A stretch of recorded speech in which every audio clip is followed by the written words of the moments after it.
크로닉, 크로나, 크록신. 태음인들은 브루펜보다도 더 잘 들어요. 그리고 저는 타이레놀은 양인약으로 규정을 해서 음인들한테는 권유하지 않습니다. 태음인들 중에 생리통 있는 분들은 이 크로닉신을 쓰게 되면은 예전에 타이레놀 4개, 5개 먹어도 안 듣다가 이거 하나로도 잘 듣는다는 이런 얘기들 합니다. 그래서 이제 체질 테스트 겸 본인한테 진통제를 가르쳐 줬고, 이분이 이제 결국 고민을 한 거죠. 과연 이 조합을 할 것이냐, 그죠? 아니면 우리 약을 쓸 것이냐. 결국은 며칠 뒤에 오셔서 치료받게 될 거라서 우리 한방 방법을, 제 방법을 쓰기로 결정을 했습니다. 그리고 저는 개인적인 생각으로 이분한테는 2번이라는 기회가 존재하지 않는 걸 뻔히 알고 있습니다. 제 예측이 틀릴 가능성은 뭐 있겠죠, 당연히. 하지만 저는 한 98%는 이분에게서는 만약 옵티브하고 젤록스를 쓰면 어떻게 된다는 거를 환히 이제까지 경험으로 알고 있어요. 그렇기 때문에 제가 뭐 100% 치료한다 이렇게 얘기하지는 못하지만 이거 써서 나빠진다는 소리는 확실히 해줬습니다. 그리고 이제 암 환자를 치료하는 입장에서 우리 한방은 방어 기전이 없어요. 양방은 환자가 좋아지든 나빠지든 나는 프로토콜대로 했다 하면 면피가 됩니다. 책임을 면해갈 수 있어요. 이 문제 때문에 많은 의사분들이 자기가 새로운 약, 뭐 신약이 나와서 아니면 자기 나름대로 더 좋은 약, 이게 더 잘 받는다고 쓰고 싶은데 지금 보험에서 돈을 대주기 때문에 보험 공식에 맞춰줘야만 하는 이런 문제가 있습니다. 그럼 보험 공식을 결정하는 것은 누가 결정하냐? 물론 그 분야의 최고 전문가들께서 결정을 하시겠죠. 하지만 거기에는 많은 제약회사의 입김과 신약을 쉽게 말하면 시장에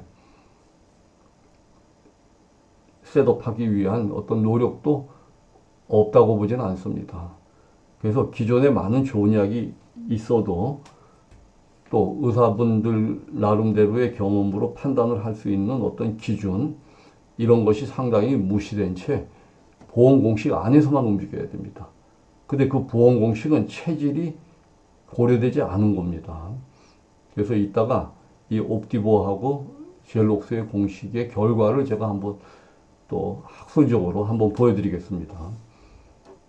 그래서 저는 실은 뭐 연장이 좀 될 수 있습니다. 라든지 이게 약이 들을지 안 들을지는 모르겠습니다. 이렇게 얘기할 수도 있지만은 그것보다는 좋은 얘기를 해주고 싶어 했는데 제가 해주고 싶어 하는 그 전에 벌써 제 입에서 나오더라고요. 걱정하지 말라고. 절대 치료 안 되지 않고 이제까지 아무 약도 안 써왔기 때문에 제가 늘상 하는 얘기예요. 사기말이라도 처녀가 오면은 치료가 잘 됩니다. 처녀라는 것은 다른 약에 오염이 되지 않은 경우. 근데 이 약 저 약 써가지고 나빠진 상태에서 사기말이 되면은 굉장히 치료가 어렵습니다. 이분은 처녀죠, 쉽게 말하면은. 그렇기 때문에 해볼만 합니다. 그래서 초기에 이제 한약을 시작하고 나서 통증이 조금 줄기 시작했어요. 열에서 한 7 정도. 그리고 원래는 항암을 바로 시작하려고 그랬는데 당시 요코 선생님이 일본에 가 있었어요. 그때가 추석 때인지. 그래서 아마 그것도 하늘의 뜻이겠죠. 암 환자가 통증을 제어 못하면 굉장히 어렵습니다. 통증이 제어 못하면 펜타닐 패치를 붙이든지 옥시코돈을 붙여야 되는데 펜타닐 패치는 그나마 소음인들에게는 조금 듣습니다. 크게 부작용이 없이. 하지만 옥시코돈, 즉 모르핀 경우에는 굉장히 부작용이 납니다. 강력한 차단제인데 문제는 이 모르핀 쪽이 여러 가지 문제를 일으켜요. 우선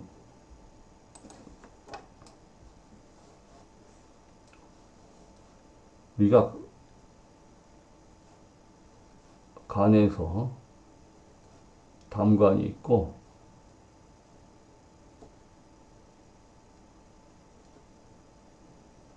췌장이 있고, 그죠?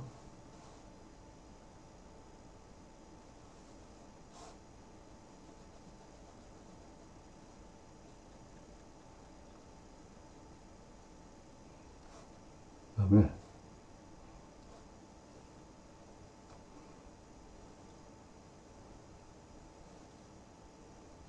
위에서 음식이 12장으로 내려가죠. 바로 이 부분에 소위 담즙과 최액이 만나서 이 바토팽데브라는 데로 흘러내려가는데 오디 스핑터라는 게 있어요. 오디 괄약근이 있는데 모르핀은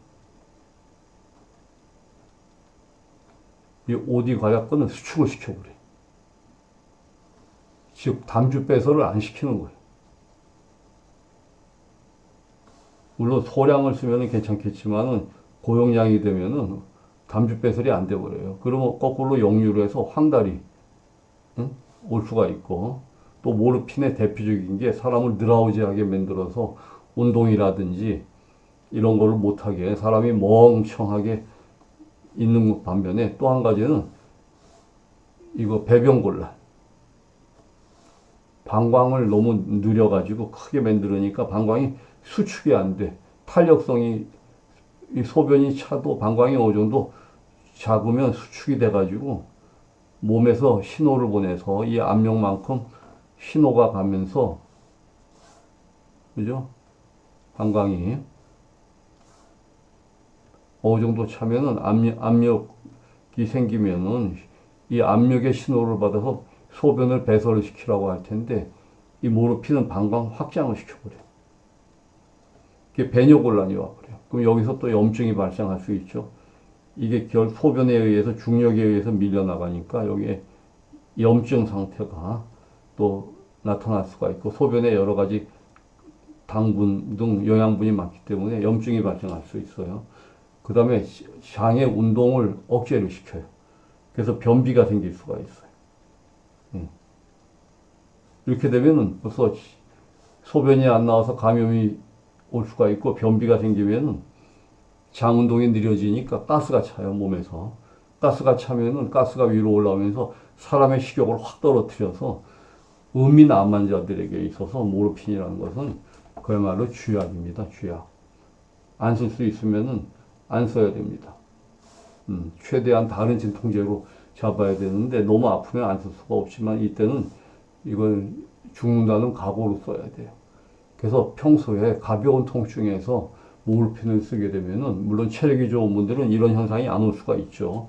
본인이 운동 같은 걸 하고 하면은. 하지만 최대한 안 쓰시는 게 좋습니다.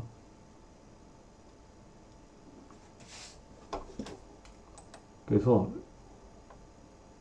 이제 방선을 먼저 이분이 했습니다. 방선을 하고 나니까 확연히 좋아져 갖고 통증이 10에서 한 5 정도, 6 정도, 5 정도로 떨어지고, 그 이후로 이제 옥고 선생님한테 보내서 지금까지 4차 택소를 했습니다. 그래서 여기는 지금 뼈에서 이 희멀거한 것들, 구멍이 숭숭 뚫려 있는 것들이 뼈전입니다. 오스테오블라스틱한 뼈전이고, 이분이 항암을 하면서 어떤 시냐 물어보니까 아무렇지도 않다는 거예요. 택솔 부작용도 없고 손발도 아프지 않다. 그리고 11월 달, 한 2달 됐죠? 9월에 오셨으니까. 밥은 현재 2공기 정도를 먹고 있고, 체중은 45kg에서 출발을 했는데 52kg로 7kg나 늘었어요. 암 환자에게 있어서 체중의 증가하는 건 굉장히 중요합니다. 치료한 지 한 달 반이 지나니까 45kg에서 늘기 시작해서 2달이 지나니까 52kg 증가했는데, 우리가 암 환자가 체중이 느는 경우는 복수가 차면은 소변이 빠지지 않아 갖고 체중이 늘 수가 있어요. 그 경우를 제외하면은, 그 복수가 찬 경우에는 체중이 하루에 500g, 1kg, 2kg 막 늘죠. 근데 그런 경우가 아니고 살이 찐다는 것은 암세포가 영양을 못 먹는다는 거예요. 그러니까 간단히 암이 좋아지고 나빠지고는 정상세포가 영양을 먹으면 암세포가 영양을 못 먹고 암세포가 영양을 먹으면 정상세포가 영양을 못 먹습니다. 즉 정상세포가 영양을 못 먹으면 마르는 거고 암세포가 영양을 못 먹으면 정상세포가 영양을 먹으니 살이 찌는 겁니다. 그래서 암 환자는 처음에 말기라도 확 체중이 2, 3kg가 약을 써서 늘어버리면 굉장히 좋습니다. 근데 양약에는 이러한 기전이 없죠. 그건 한약 기전이죠. 항암을 하는 기전은 있지만 식욕을 좋게 하고 음식을 당기게 하고 하는 능력은 양약에는 없습니다. 그래서 이거는 패솔로지고요. 두 부부가 몇 번 오시면서 얼마나 조마조마하겠습니까? 그렇죠? 젊은 가장인데. 그래서 저는 체중이 벌써 52kg에서 늘었다 그러길래 아이고 이게 살았구나. 정말 속으로 감사하죠. 도무 선생님이 이런 사상의학을 만들지 않았으면 불가한 얘기죠. 그래서 제가 넉 달 치료 뒤에 지금 항암을 4차를 하고 오셨는데 페트를 찍어보자 그랬어요. 페트가 그렇게 정부에서 보험을 아마 1년에 한 번씩 해줄 거예요. 하지만 이분은 페트 비교를 해봐야 정확하게 알고, 왜냐하면 위장은 지금 손도 못 댔기 때문에 위에 저 정도면은 궤양도 생길 수가 있고, 뭐 거기서 출혈도 될 수가 있고, 여러 가지 문제가 있을 수가 있어요. 근데 일단 급하기 때문에 우선 항암제와 한약으로 껐지만 나중에 아마 내시경도 필요를 할 것으로 봅니다. 그래서 위에서는 충분히 우리가 암 환자 경우에는 위에 이렇게 점막층이 있죠. 위에는 많은 분비선이 있고 샘이라 그러죠. 그랜드가. 그 여기를 카바링하는 뭐가 있냐면 뮤신층이 있어요. 뮤신층.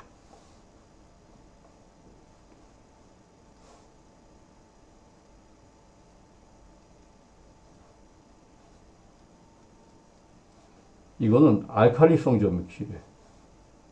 일종의. 근데 음식을 소화시키기 위해서는 산이 필요해요. 첫 번째는 염산이고 두 번째는 염산의 자극을 받아서 펩시노겐이 펩신으로 돼서 이것이 프로테인 소화를 시키죠. 단백질 소화.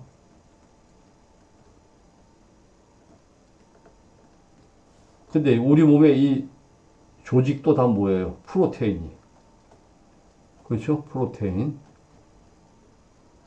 그러니까 이 뮤신층에 보호가 없다면은 만약 뮤신이 여기를 충분히 카바링을 해주지 못하면은 어떻게 돼요? 이 산이 펩신이라는 강력한 산이 여기를 뚫고 들어가죠. 뚫고 들어가가지고 위벽을 헐어버려요. 그래서 위에 궤양이 생겨요. 얼서레이션이라고 그래가지고.